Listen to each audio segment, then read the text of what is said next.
And welcome to Converse in the Ninjaverse, episode 83. I'm Chris. And I'm Mike. And we're missing Will this week. He's off doing Father's Day typey stuff, which we don't have to do because we ain't fathers. We ain't fathers. At least that we're aware of. No kids up. We ain't no baby daddy. Baby mamas. Yeah, so whatever. Baby daddies. Yeah, so yeah. More Povich can eat a bag of dicks. He ain't got shit on me. So let's just dive right into it. It's probably going to be a little bit of a streamlined show this week because there's not a third voice to distract us. It's a sprint, not a marathon. Exactly. So we're going to 22 Jump Street right into the box office? We're going to 22 Jump Street right into the box office. And that was number one this week. Took in $57 million in its first week.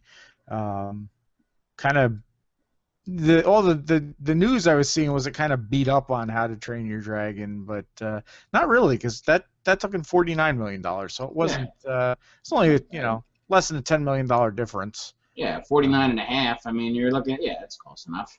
Yeah, it was kind of a nice weekend. Not necessarily a weekend you're going to be taking the kids to the movies, and getting warm. Everybody's going to be in the pool, so How to Train Your Dragon didn't have a great opening, but it's still a solid opening. Falling to number 3 this week was Maleficent. Took in $18.5 million, $163 million total. That's in its, as I said, it's in its second week. Budget of $180 million, so it'll definitely make its money back. And Disney's just going to keep cranking these live action things out now to make us feel bad for the villain. Yeah, and I'm not crazy. And they can probably make you feel bad for just about everybody, I think, except for Cruella de Vil. Yeah, because she kills puppies. Yeah, which isn't like, and it wasn't like puppies did anything to her. It was she wants to make a coat out of them. Yeah, puppies are soft. They are. But still, puppies. They're still puppies. I'd rather have a nice, soft, warm, live puppy than be wrapped up in a bunch of dead puppies. True. I'll give you that. There's no redeeming factors to Cruella de Vil. No, there really isn't. You can be like, all right, Maleficent got screwed over. Cruella de Vil was rich already. And then she just wanted to take somebody's puppies, cut them up, and make a coat. Yeah, pretty much. So, fuck Cruella. Fuck her. Cruella de Vil. Bitch. Number 4 was the Tom Cruise Groundhog Day movie, Edge of Tomorrow. Up, down, left, right. Yeah, pretty much. That also in its second week took in $16.5 million this week, $57 million total with a $178 million budget. We may have our first bomb of the summer. It didn't look like anything except from Tom Cruise dying in he dies 10 times in the trailer. In the trailer, yeah. So I think he even lose all the interest in it if it's like, oh, it's time and he could screw up, but then he gets to start it over again. Well, all right. Obviously, he's gonna get to the end then. Yeah. He's gonna win. Yeah, he's gonna figure out what he's got to do to save the world from the evil aliens and go from there. Yeah, it's tough for a story. And we talk about Superman. It's tough to have a story where people can't be invested in their hero if their hero can't die. Yeah. Actually, I'm sorry, I misspoke. I think Maleficent is in its third week. Okay. Edge of Tomorrow is in its second week. And what's this number 5? Fault in Our Stars? It's Fault in Our Stars, and it's this. I'm bad because I meant to look it up and I just got distracted and didn't. But this movie it was number 1 in the box office last week. It's got the girl who was supposed to play. Oh, Mary Jane. We did talk about this briefly. And I think she has cancer or something. Oh, she's it's a tearjerker. But from what I heard, it's getting fantastic reviews. Did we say Lois Lane and not Mary Jane? I said Mary Jane. I might have said Lois Lane. Anyway, same difference. took in 14.7 this week, 80.7 total, and it was done on a budget of $12 million. So that's probably the surprise hit of the summer so far. Again, kind of fell out of the top spot quickly, but I don't know anything about it. Is it like a young adult novel or something? It kind of has that. I think so. Just not with the sparkly vampires or. Yeah. It's kind of. It does have Willem Dafoe and Laura Dern. Does it? Yeah. Yeah.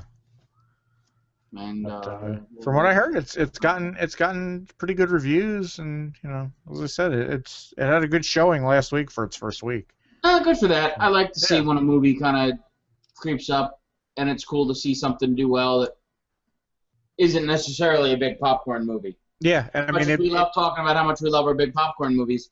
I do like a fun artsy movie, or a fun artsy movie, or a good artsy movie. Not necessarily fun. Sometimes it can be depressing as shit. You sit there, you cry when the credits roll, and you're like, that reached out, touch a brother's heart. And I think that's kind of what this movie's doing. And it beat Edge of Tomorrow. They both opened last weekend, and it took the #1 spot from the Tom Cruise movie. So, that probably very much upset his Thetans. I'm sure. He probably needed to go get a cleanse. Probably. Maybe a rub down from one of those guys that rubs down Travolta. That's a visual I don't need. Mm-hmm. Thanks for that. There's a story with a happy ending. I was alluding to somebody. Yeah. I'm trying to ignore it. All right. Okay, I wasn't sure. Yeah, I get it. I was just kind of saying that Tom Cruise and John Travolta are most likely, Scientologists. Yeah, very close Scientologists. Tom Cruise, come out of the closet. You can only, That's that South Park episode where Tom Cruise locked himself in the closet. That's all I was saying, just that there was an episode where he was in the closet. Yeah. See, this is what Will is good for. It keeps us from not slandering people. Yeah, damn it, the lawsuits are on their way. So where do you want to go next? You want to go to the sad news? You want to get the sad news out of the way? There's a bunch of sad news. I mean, I did the little Tracy Morgan quote there. With the reach out and touch a brother's heart from Jan. Yeah, that's right. It reminded me that just down the street, one turnpike exit down from me, poor Tracy Morgan, and I'm gonna forget the name of his friend, the comedian that died. But those people got fucked up. Yeah. Oh yeah. The whole thing sounds horrible. I mean, I almost feel bad for this truck driver too, because it's not like he, maliciously attacked these guys. Whether he fell asleep, whether it was an accident, whether it was whatever, I'm sure he didn't, the guy's just trying to make a living. And he wasn't going out of his way just to, he didn't get up that morning and go, I think I'm going to run down Tracy Morgan. Yeah, if you're going to wake up and decide you're going to kill anybody from 30 Rock, it's got to be Alec Baldwin. Oh, he's going to do it on his own. Yeah. But anyway, Tracy Morgan got all fucked up down the street. That was kind of the beginning of weird, sad news for the beginning of last week, technically. And then we went into the weekend hearing about the struggle with Casey Kasem and the feeding tube and the wife and the daughter. And I've been kind of keeping a little bit of track on what was going on, because I probably within the past month or so, I didn't realize he was as in bad shape as he was. He's always been one of those guys that I kind of went, I wonder what Casey Kasem's up to. Because I knew he'd handed over the top 40 or whatever to I want to say Rick Dees. I don't think it was Seacrest, but it might have been Seacrest. And I saw a headline on it. I was like, oh wow, he's in pretty bad shape. And there's a lot of legal stuff going on, whereas there's some stuff with the daughter and then the second wife, who was that for those of you who might remember, Casey Kasem's wife was on Cheers. She was Nick Tortelli, Carla's ex-husband, his second wife, the ditzy blonde chick. Okay. It's Casey Kasem's wife. The first wife or the second wife? The second wife. Okay. I'm not going to remember her name. And they had a spin-off. They had the Tortelli spin-off briefly. Yeah. Off of Cheers that didn't go anywhere. But that's, that was her claim to fame, aside from being Casey Kasem's wife, was she had a failed sitcom and was a recurring character on Cheers. Yeah, yeah. But it was, and you kind of forget, too. Initially, you always think Casey Kasem and the radio stuff. XM, I'm not sure if they still do it, but for a while they were replaying the old Casey Kasem top 40s, where if it was the weekend of June 16th, you would get the top 40 from 1986. Yeah. And Casey Kasem counting down the hits for you. You know, and I mean, I know when I was a kid, I mean, that was a thing on Sunday, Sunday mornings. It was, you'd listen to the top 40 countdown. Yeah, well, Z100 played it when we were kids, right? Z100 played it. I think pretty much every. Yeah, probably PLJ, probably a lot of those. Most stations played it, but I know, growing up, I listened to Z100 a lot. I know they played it. He always had his long distance dedication, which is always, some sappy story and whatnot. And then, I don't know, maybe we can dig it up and post it on a page, or maybe even tie it into this show as our little tribute to Casey Kasem. But have you ever heard the Casey Kasem outtakes when he loses his shit? I may have. Oh, it is brilliant. Opie and Anthony were always great at playing it. And when they got to XM and could play it uncensored 10 years ago, it was one of those things that I had found back in like the Napster days. I found a bunch of great outtake audio. And it is Casey Kasem losing his mind. He starts reading a long-distance dedication, and it's about somebody whose dog died. And he freaks the fuck out and goes, I don't know how many times I got to tell you that I can't come out of these upbeat numbers and go into a goddamn death dedication for a dog.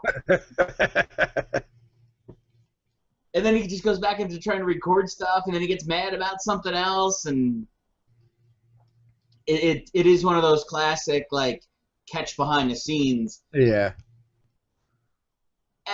It showed a different side of him. It kind of showed, maybe he was a bit of a prick. But, if you're doing this and you expect some professionalism out of people, and you say something and it's kind of common sense, I can't argue with Casey Kasem about it, especially since he's dead. Yeah. I'm not going to argue with him. No, that'd be kind of hard to do. But the other career of Casey Kasem, doing this kind of stuff isn't easy. No, it really isn't. We fucked up 3 times trying to get this show started. Yeah, right. This particular episode. This episode started, so. But hey, we're here. Yeah, we're half retards. We are. But Casey Kasem... We figured between the two of us, we'd figure out what the hell was going on. I have no idea. I couldn't even... I'm lucky I could turn a computer on and sign in to anything. Nice. All right, back to Casey Kasem. I am just a monkey smashing the keyboard out here. Nice. You just turn a microphone on and I talk. I don't know if it goes anywhere. I don't know if anybody's recording it. The little light comes on, my mouth opens up, words fall out. There you go. Some of them make sense, some of them don't. Sometimes I fart. I don't know if you guys hear that or not. That happens too. No. All right. I'll start leaning the mic in so you'll know. No, that's all right. I'll include everybody. All right. Back to Casey Kasem. Because it's a thing. That happens. I don't want you to be, part of the experience, the whole world.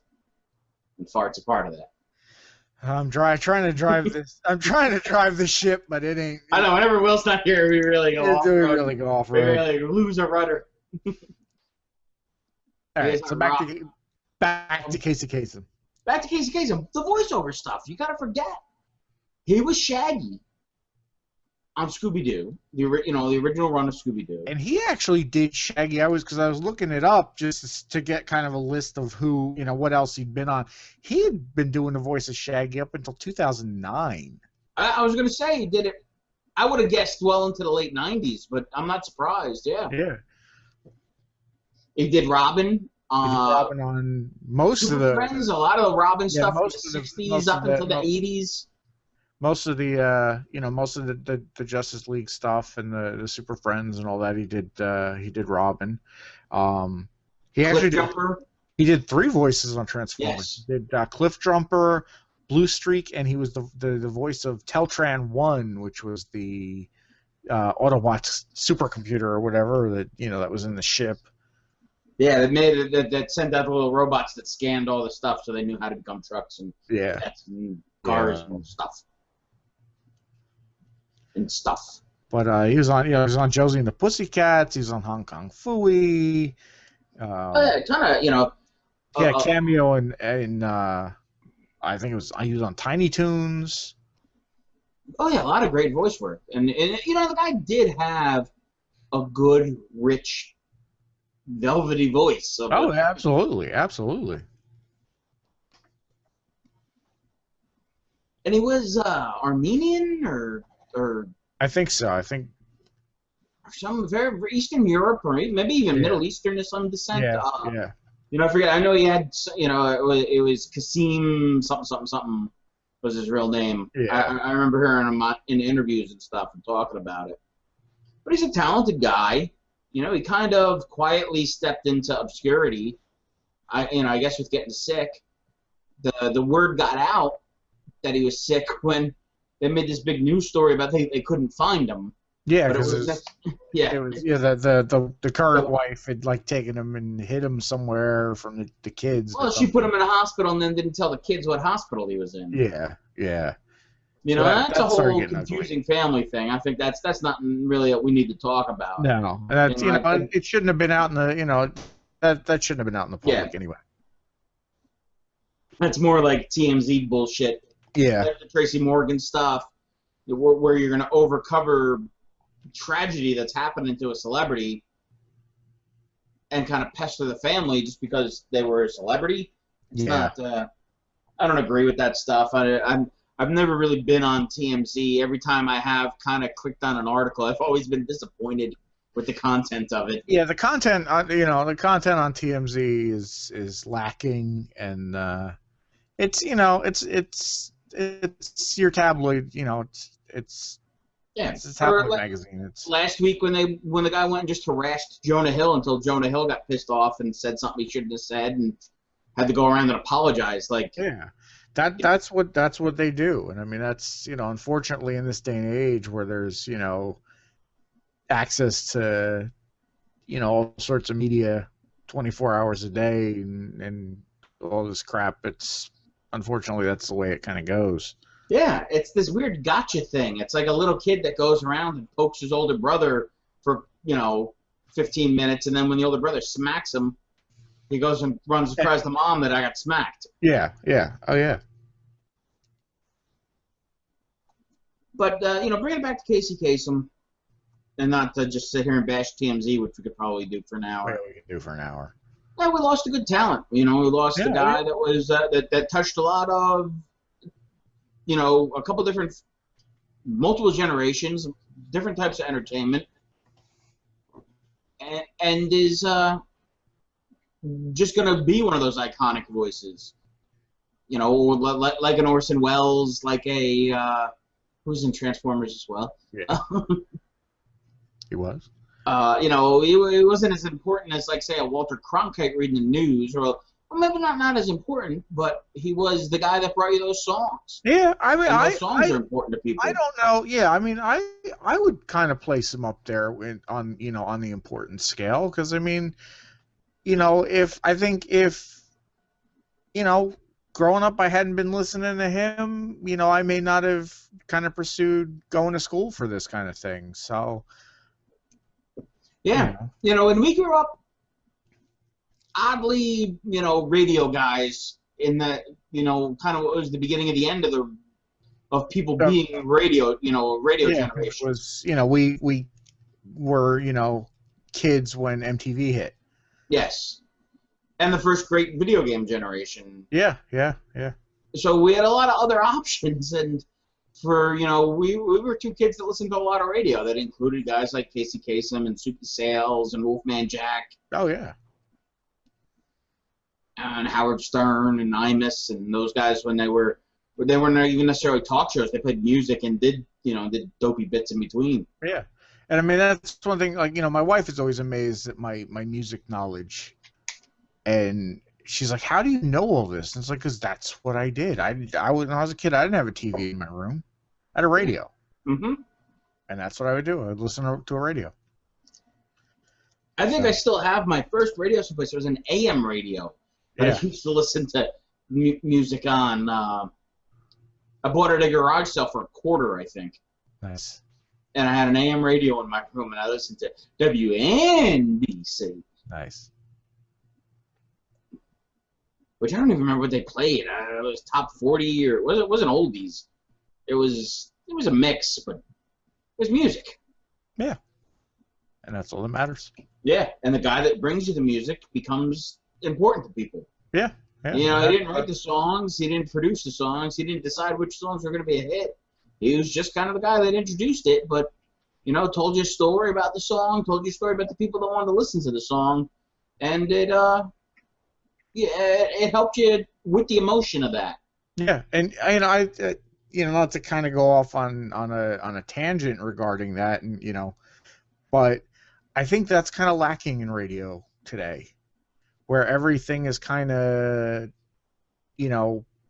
pre-recorded and everything's done. Everything's on computer now, and you don't really necessarily have that. I mean, his show obviously was was recorded, but you just don't have that emotion, that interaction with. Well, they tied people into it. It wasn't just here's the song, here's the hit, and we're gonna play this song every 2 hours. You're gonna hear this song once an hour, pretty much. Yeah.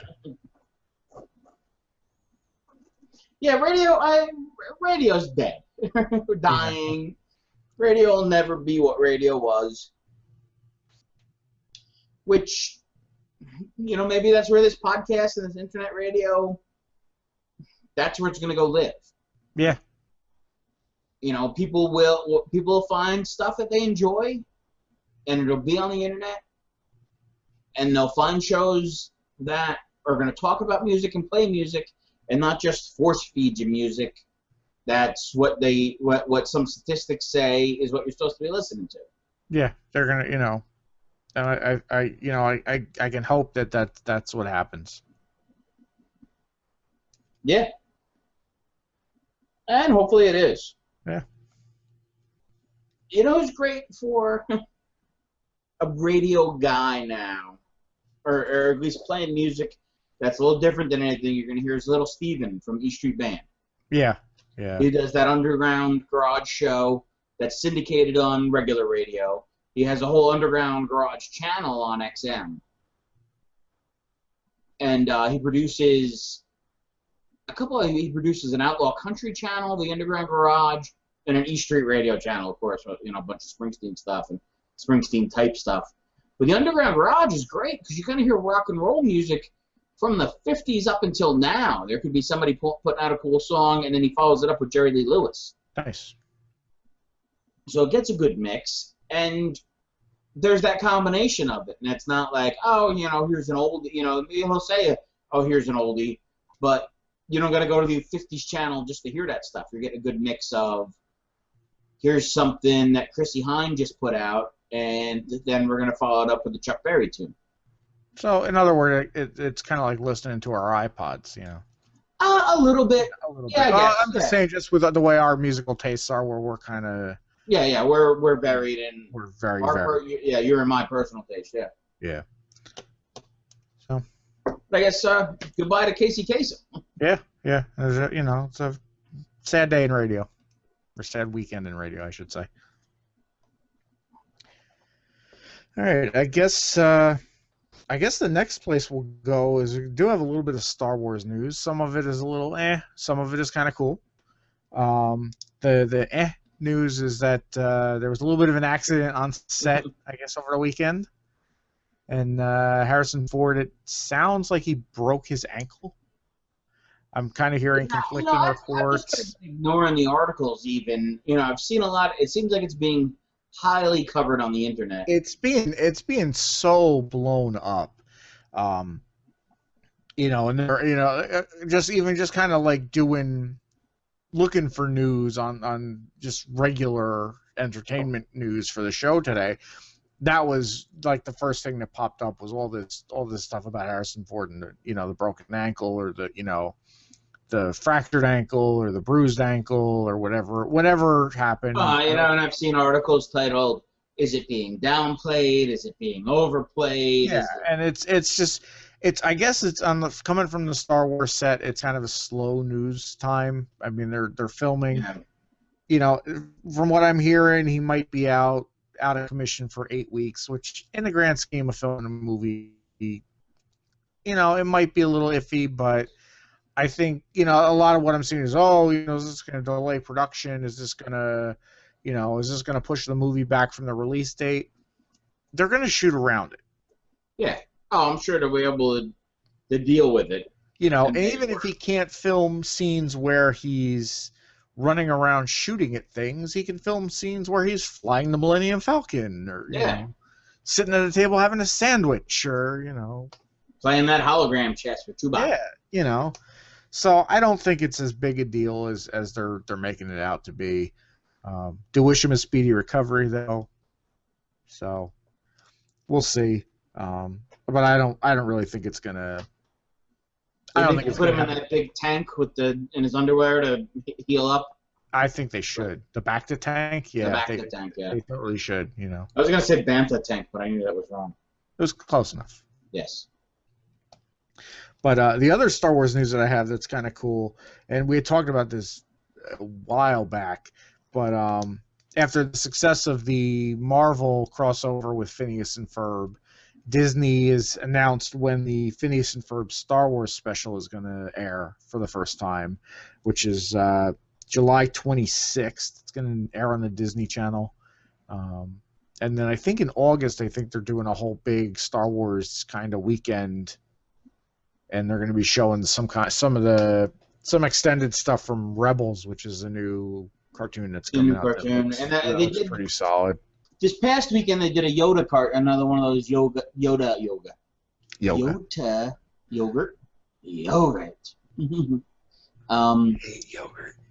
Sorry. One of them Lego cartoons. Yes. That had been running on Cartoon Network, and now I guess Disney HD, XD, whatever the hell it's called, is picking them up. It ran on Sunday. I missed it. And I sent my DVR to tape, but I think it's going to be on again Wednesday. Cool. And those are fun. I mean, they're silly. Like any of the Lego stuff. Yeah, all the Lego stuff is silly. I mean, I'm playing. I think we talked about it last week, where I'm playing Lego Marvel, and at one point you're flying through the Bifrost, and you crash into what looks like a TARDIS, as well as just a regular phone booth, which is kind of. Nice little nod to Doctor Who and Bill and Ted. Excellent. It's kind of fun. I don't really have too much else. Well, I didn't hear any. I don't get any good Star Wars news. I saw Marvel-wise, they cast Kingpin for the Daredevil TV show for Netflix. That's right. And I was very happy. They went with Vincent D'Onofrio. Yeah.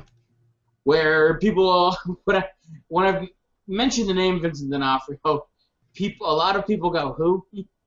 And everybody knows him from something. He was on Law & Order... Criminal Intent. He was Private Pyle in Full Metal Jacket. Yeah. He was Edgar the Bug guy in... The first Man in Black. And he's done a bunch of other stuff in between. He's a very good character actor who can get into, a lot of different type of roles. Yeah, I think he's a good choice. I do think he's a good choice. Yeah, he's not a man of hulking size, but I could see him being a guy that would put on some weight for the part. Yeah. And I'm sure it'll pad him up a little bit and make him look, they're not going to make him look cartoony, but I'm sure they'll make him a little more... menacing, I guess is the word. Yeah. I liked Michael Clarke Duncan as a choice for that original part. I think they didn't utilize the character enough in the movie, when they did that. That Daredevil movie had a lot of problems, Yeah. and the lack of Michael Clark Duncan's Kingpin character being expanded upon is the least, I think, of the problems. But I'm psyched for these Netflix series, and I'm psyched to see that they're going out and they're getting quality people to be in these things. Yeah, yeah, and I mean that kind of seems to be the direction things are going to go a little bit too, where these, there are these shows that are going to be on Netflix and just be on these streaming services. Kind of like how we were just talking about the evolution of radio and going to the internet. That's kind of the evolution of TV. Yeah, and and the people that want to see it can go and find it. And it's not going to be like people are going to get into it and it's going to get canceled. You're not going to have like Firefly, yeah, where people are still jonesing years and years later for it. You'll still get a complete season, or maybe you'll get 2 seasons or 3 seasons, or whatever the plan is for it, and it can tie into the grand scheme of the Marvel universe. Yeah, yeah. Where maybe Vincent D'Onofrio makes a cameo in the next Captain America movie or something, or even crosses over and maybe shows up on Agents of S.H.I.E.L.D. Yeah, but I think that I definitely think that's a good thing. I think it's a good casting choice, and I like you. I'm excited about this batch of TV shows that are going to be on Netflix. Do we know when they're starting? No, I don't. I know they're filming stuff now, but I don't know when any of it is going to actually be on. I'm sure they have a release date for it, and I'm sure when I read the initial articles, it was all in there. But I don't know what type of time frame they're looking at. Yeah. I'm guessing next summer, but yeah, maybe winter, spring, maybe. So I guess we'll see. We'll see on that. Do you got any more Marvel news? Nothing that I can remember off the top of my head. I didn't see much. I wasn't. There's still talk, that the bullshit rumors about Fantastic Four getting canceled, or that's still milling around and popping up on the internet. But I haven't seen anything big one way or the other. I read somebody's article talking about the plot holes in Days of Future Past, and I kind of just chalked that up to somebody being too picky. It's a pretty good movie. I haven't seen it yet, but it's definitely on my list of. There's problems. If you want to hold it up to every other X-Men movie that's been put up, and be like, well, this character was in this, and they did this with this guy, and he's different in this now. Just watch the movie and enjoy yourself. And I mean, if you're complaining, about plot holes and whatnot in X-Men movies, get in line. Yeah. That's kind of where that's kind of become in a way that's kind of become the charm of the X-Men movies, is that just the continuity is so screwed up. And sometimes when I do read people's articles or comments about, oh, this had a plot hole in it, and then when I read, I'm like, that's not really a plot hole. It's just like a flawed science, like something they're like, well, that wouldn't happen. I'm like, that's not a plot hole. Yeah, that's not a plot. You're suspending disbelief to believe that this would happen. It's something in fantasy. Which is kind of what you want to do a lot of the time when you go to a movie. You kind of want to suspend disbelief and just enjoy the movie. I think plot hole has become the internet's new favorite term to overuse. Yeah. Probably. That's what it seems like.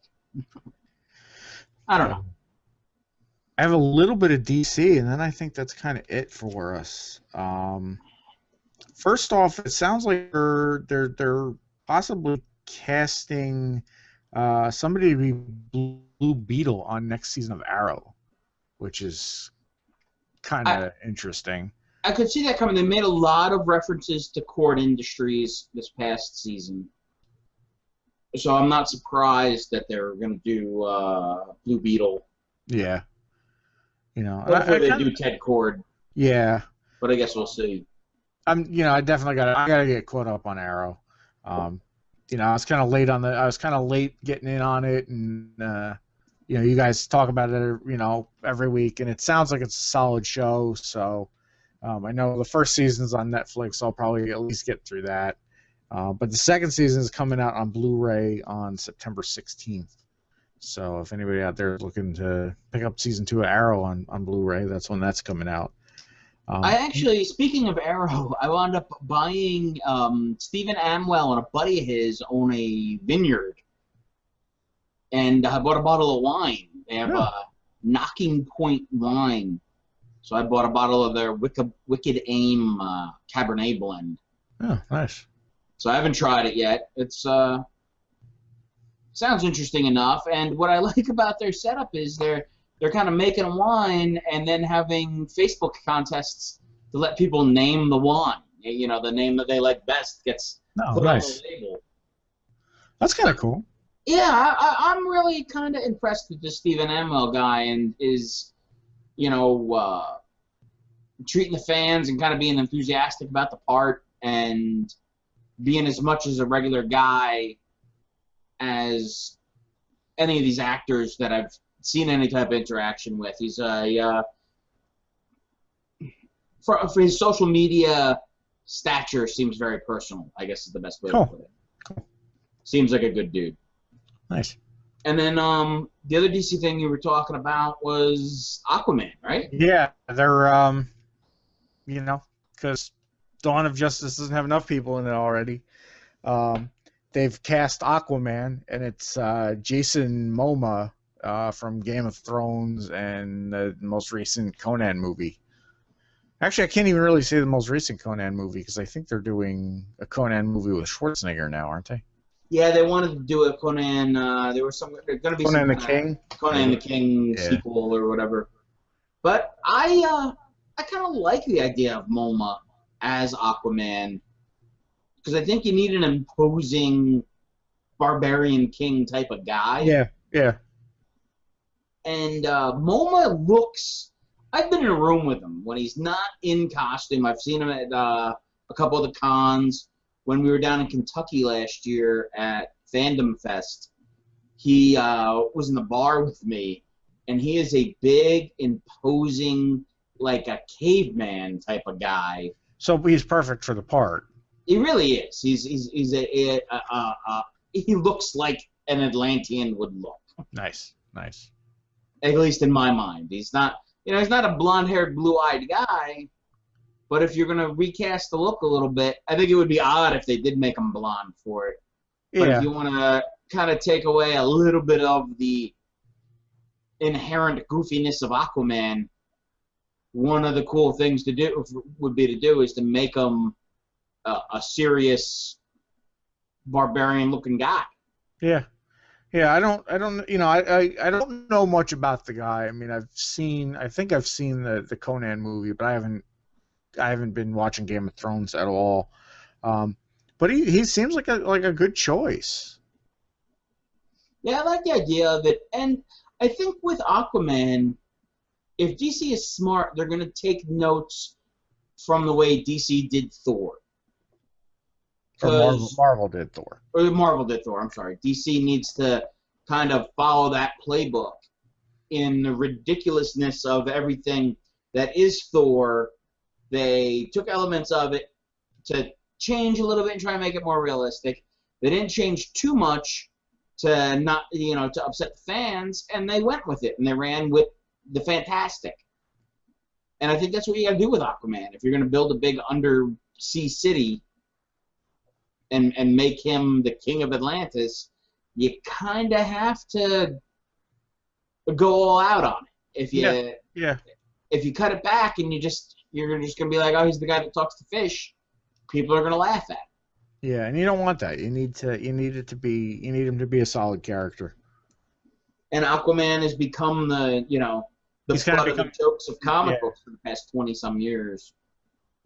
And some of it unjustly, I think. Yeah, I think so. I always said you can take Aquaman and drop him anywhere on the earth and he can get something done. But if you just teleport Batman into the bottom of the Marinara Trench, deep trench. Batman, that trench filled with red sauce, that'd be... But anyway, That would kill Not Batman. suspect. Well, I guess if that wraps it up, I just got a couple quick plugs for. Actually, there's one more thing that I'm just gonna touch on real quick. I flipped my page and saw that is that they released a trailer for Birdman. I don't know if you saw this. I didn't get a chance. I saw it and I didn't get a chance. I wasn't in a place where I could watch it. But Michael Keaton.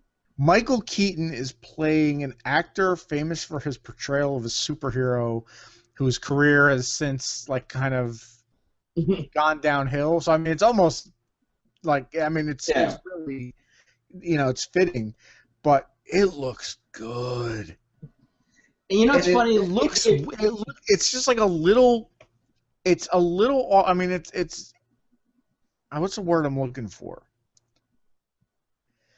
It looks a little weird. Now, is it Birdman from the old Hanna-Barbera cartoon? No, it's not. I don't think it's Harvey Birdman. I think it's just it's just a character. I'm just using him as a reference for I don't think it's that Birdman. I'm not 100% sure, but it looks good, and I mean it looks kind of dark, but in a good way, and not just And it's comedy, or is it a dark comedy? It's a dark comedy, a black comedy, whatever you want to call it. So yeah, that looks pretty solid. It's funny, if you're going to make this movie 25 years ago or so, you'd have to cast Adam West in that part. Yeah, you would. I'll have to look into that trailer. I didn't get a chance. Yeah, definitely check out the trailer if you haven't seen it, because I watched it earlier and it looks pretty damn good. It looks pretty interesting. Yeah, I'll have to do some research. We could talk more on it next week. Yeah. But I guess that does wrap it up. I mean, I don't have anything else unless you do. No, the only thing I got is we got Philadelphia Comic-Con coming up this week. Yeah, we do. Where I'll be bouncing around. I'll be there Friday and Saturday. Chris Jensen, author, will be there all weekend with his table. He has formed a partnership with Amanda, I'm not going to remember her last name. Cantillan? Yes. I think that's her last name. Yes, Cantillan, that's her. That sounds about right. They had a table this past weekend at Bazaar AC, which went well for him. It was a smaller show than I expected. I went down for a day. I didn't know what to expect in AC. I think it's an odd place for a show because you're gonna have to drag yourself through Atlantic City to get, and through the casino to get to a show there. Yeah. Where was it at? It was in the Tropicana. Okay. They had it in two of the ballrooms. Things were a little separated, which I'm never a big fan at a show when you do that, because it's kind of like you wander around looking for somebody in a room that you can't find, and then you got to find somebody to point you in the direction, and you're walking 300 yards down a hallway to get to the next room. Yeah. Which I find odd. They had a nice guest lineup. No huge names. They had people from Dawn of the Dead. They had the Cenobites from Hellraiser, including Pinhead. They had some people from Lost Boys, including Corey Feldman. There were a couple people there from not Jason Lives, Friday the 13th Final Chapter, including Corey Feldman. Nice. The guest lineup was good. The vendors, I recognized some of my friends, people that I've met at the shows. It seemed, the crowd didn't get huge, but it stayed okay for the weekend, I guess is the best way to put it. But then they're in their first year. They've done 2 shows. They're going to try and do a biannual show, I guess. And this is their second attempt at it. I wish them luck. It's always good to see a show in a big market. Atlantic City, I think, could draw. You can draw from Philly, you can draw from Delaware, you can draw from Jersey, and I talked to a couple people that came down from New York. So it's got potential. And then this week with Philadelphia Comic-Con, which I've done a couple of times, That's an enjoyable show. They have a good lineup. It's not as crowded as the New York show. It doesn't get as nuts, at least in my eyes. I'm looking forward to that one. The guest lineup is fantastic. And the vendors are always great. The artists that they have there, the writers, including Chris, is going to be over there. So I'm looking forward to that. That's coming up this weekend. That'll be I think it's the 19th, 20th, 21st, and 22nd. It's okay. Thursday, Friday, Saturday, Sunday. Yeah, actually, a couple of the people we interviewed at AmazeCon are going to be there. Dawn Griffin's going to be there. Laura Inglis is going to be there. I think Rusty Gilligan might be there. Yeah, Old School I think is going to be there. Yeah, I know Old School's going to be there. I think Old School said that was going to be his last, might be his last convention. Really? Yeah, he's moving on. Ah. Whatever that means. Yeah, well. Good luck to him wherever he goes. Yeah. I think he said something about doing movies, so which would be kind of cool. Good for him. Yeah. All right, I guess that wraps it up for us. That does. So again, you know where to find us. Ninjaverse.wordpress.com, I think. Facebook, Twitter, Tumblr, Stitcher, iTunes. I don't know where else. I'm sure we're other social media places and whatnot. So I'm Chris. I'm Mike. And we'll see you next week. And we'll bring Will. Maybe. Maybe not. Maybe not. We'll see. You never know. You never know. We'll get another Will. Maybe. We tried getting other Will today, but it didn't happen. Will Ferrell? Yes. Will Arnett?